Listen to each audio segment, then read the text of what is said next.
ito ay rated SPG. Striktong patnubay at gabay ng magulang ang kailangan. Maaaring may masiselang tema, lengguwahe, karahasan, sexual, horror o droga na hindi angkop sa mga bata. Sinubukan nga nito ngang si Thea na samahan nga itong si Alden sa site kung saan nga nila bibigyan ng leksyon itong si Edward. Nang nandoon nga sa site ay kitang-kita nitong si Marge kung paano muntikan ng mamatay itong si Edward. Dumating nga itong si Aldrin at gusto niyang sakalin itong si Edward.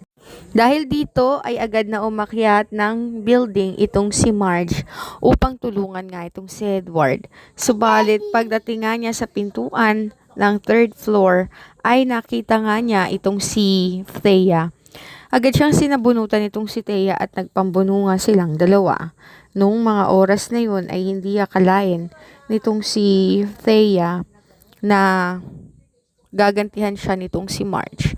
Malakas na rin itong si Marge at hindi na siya papayag na ganun-ganun na lamang nitong si Thea. Kaya naman nung mga oras na yun ay hindi nga nagawa ni Thea na mapatay itong si Marge.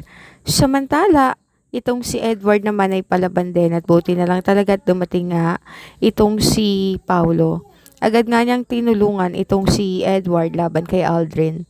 Sinabi ni Aldrin sa kanila ang dahilan kung bakit galit na galit siya kay Edward sa kabila ng pagiging isa nila sa kumpanya.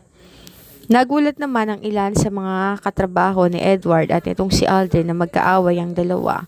Gayong wala naman silang nakikita na never naman nagtalo ang dalawa sa loob ng kumpanya.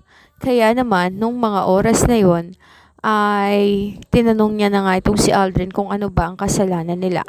Dito na sinabi ni Aldrin na sila ang walang kasalanan, subalit ang nanay nitong si Regina ay malaki ang kasalanan sa kanya. Sinabi pa niya na namatay ang nanay niya sa kadahilanan nga ng pambababae ng tatay niya at involved doon itong si Regina. Galit na galit nga itong si Aldrin at sinabi niyang walang hiya itong si Regina.